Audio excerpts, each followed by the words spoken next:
மணிக்கு எல்லாருமே வெக்கேட் பண்ணணும். வெக்கேட் பண்ணிட்டு அம்மா வெக்கேட் பண்ணிட்டு போகணும். அதனால் அவங்க கொடுக்கும்போதே ஹால் கொடுக்கும்போதே தெளிவாக சொல்லுவாங்க 7:30 முடிச்சிருங்க. இன்விடேஷனே போடுவாங்க எல்லாருமே 7:30. பார்வதிக்கு சொன்னேன் 7:30 நம்ம முடிக்கணும். அதனால தான் 7 மணிக்கு இட்லி வந்துருச்சு. இப்போ இட்லி மிளகாப்பொடியோட வாசனை எல்லாருக்கும் போயிட்டு இருக்கு. இந்த நேரத்தில் நான் என்ன பேசினாலும் உங்களுக்கு மூக்குக்குள்ள அந்த வாசனை தான் வருமே தவிர நான் சொல்கிற எதுவுமே விடாது.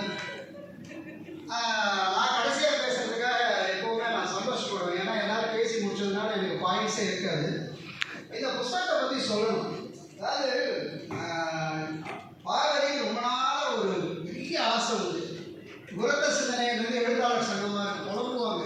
நான் வந்து எழுத்தாளரே இல்லை, நான் வெறும் டான்ஸ் மாஸ்டர், நான் வந்து பாட்டு பாடுறேன், நான் எழுதுறதே இல்லை, என்னை எதுக்கு இந்த சங்கத்தில் வச்சுருக்கீங்க, யாருமா ஒன்று எழுத வேணாம்.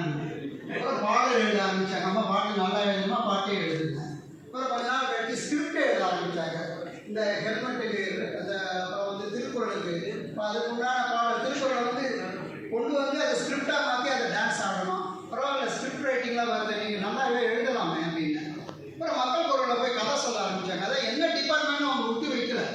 அதாவது அஷ்டாவதாரன்னு அவங்க யாரோ தெரியாமல் பட்டம் கொடுத்தாங்க. ஒருவேளை அந்த பட்டத்தை வந்து மெய்ப்பிக்கணும், அதுக்கு வந்து ஒரு அது மீட்டி கொடுக்கணுன்றதே ஒன்றா வந்தாலும் தெரியல.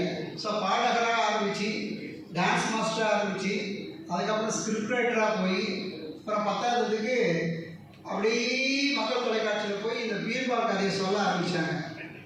அது சும்மா இருக்கலாம், நம்ம வாய் சும்மா இருக்காது இல்லை. பார்வதி இந்த கதை மக்கள் தொலைக்காட்சி நீங்கள் சொன்னீங்கல்ல, எஸ்எம் இதெல்லாம் சேர்த்து ஒரு புக்காக போடலாம்னு சொன்னேன். ரொம்ப வருஷத்துக்கு முன்னாடி ஒரு புத்தகம் போட்டாங்க, என்னையா பார்த்த போது அப்படின்னு. அந்த புத்தகம் வரும்போது அந்த புத்தகம் கொண்டு வருவதற்கு நான் பட்ட பாடு எனக்கு தான் தெரியும். அப்புறம் என் ஒய்ஃபுக்கு தெரியும், அப்புறம் பாலுவுக்கு தெரியும். ஏன்னா அவங்க வர மாட்டாங்க, எல்லாம் பாலுவை தான் எனக்கு கூட்ட அனுப்புவாங்க.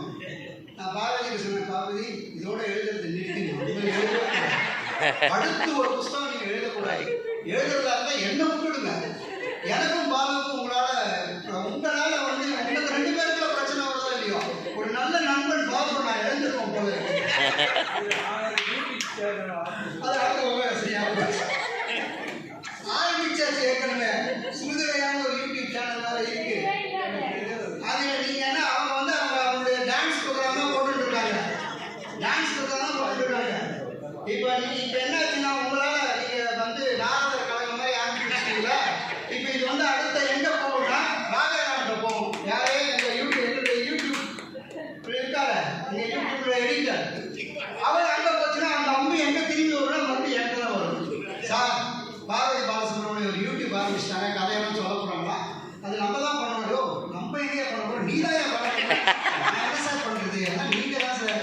நான் ரவுண்ட் பண்ணி விட்டு செஞ்சு ஜோக்கு மாதிரி எல்லாம் மேலே இருக்கிறவங்க கவனிச்சுக்கோ, மேலே இருக்கிற கவனிச்சுக்கோன்னா அப்போ என்னையாக தான் முடியாது. சரி, அந்த விஷயத்துக்கு வருவோம். அந்த புத்தகம் போட்ட உடனே சொன்னேன் வேண்டாம் பார்வதின்னு விடலை. 2வது வருஷத்துக்கு வந்தாங்க. அது என்னை நான் பார்த்தபோது என்ன பண்ணாங்க, நான் சொல்லிட்டேன், அது பாருங்க என்னால் முடியாது, வேணும்னா பண்ணேன், உங்களுக்கு ஒரு ஐடியா வேணா சொல்கிறேன், என்னை விட்டுடுங்க. வசீகரன் ஒருத்தர் இருக்க, அவர் மூலமாக வேணா புஸ்தகம் போடுங்கன்னு. வசீகரன் தான் போச்சு அந்த புஸ்தகம். நான் வசீகரன் திரும்பி எங்கே வந்தேன், எங்கே தான் வருது சார், வேற எல்லாத்தையும் கத்தையாக கொடுத்துட்டாங்க. இப்போ எப்படி சார் பண்ணுறதுனா என்னையா பண்ணணும்?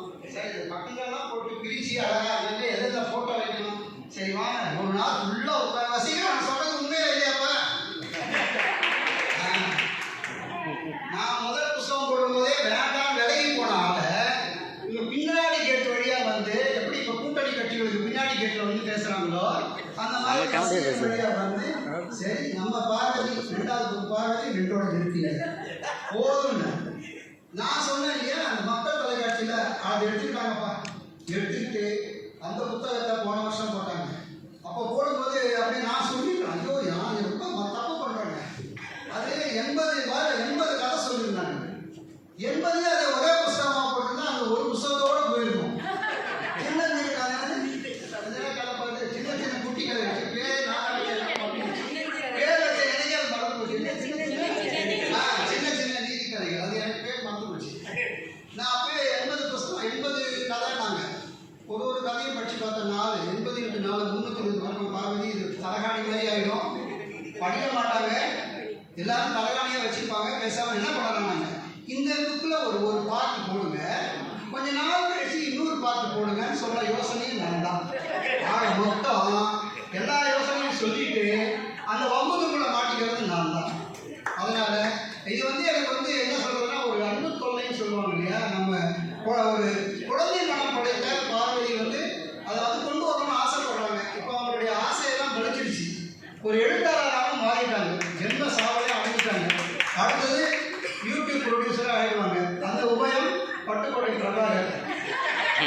ஆனால் அது விஷயம்லாம் வந்தால் நான் நிச்சயமாக உங்ககிட்ட தான் சொல்லிடுவேன். பட்டுக்கோட்டை பிரபாகரை பார்த்து அவங்க பார்த்து விட்டுறீங்க. அப்படியே போட்டோம். எப்படியோ ஒரு எழுத்தாளர்களுடைய ஒரு புத்தகம் வெளியீடு வழக்கமாக எல்லா விழாக்களும் பார்த்துருவீங்க. எல்லாருக்கும் ஒரு ரிஜிடாக இருப்பாங்க. பேசுகிறவங்களுக்கும் எதிர்க்கிறவங்களுக்கும் ஒரு சம்மந்தமே இருக்காது. இவர் வாட்டி பேசிட்டு இருப்பார், அவங்க வாட்டி ஏதாவது நோண்டிட்டு இருப்பாங்க. ஆனால் இங்கே வந்ததுலேருந்து நீங்கள் பாருங்கள், இந்த விழா சரியாக 5:30 ஆரம்பிச்சதுன்னு நினைக்கிறேன். 5:30 எல்லாரும் முகத்திலும் ஒரு சந்தோஷம் இருக்குது. எல்லாரும் முகத்திலுமே ஏதோ ஒரு ஈடுபாடு இருக்குது. ஏதோ இது யாருடைய ஃபங்க்ஷனோ இல்லை, இது ஏதோ நம்மளுடைய ஃபங்க்ஷன் அப்படின்ற மாதிரி ஒரு ஈடுபாடு. வந்திருந்த ஒரு 50-55 பேர் இப்போ 60 வரைக்கும் வந்திருக்காங்க. யாருமே பெருசாக யாரும் எடுத்து போகல.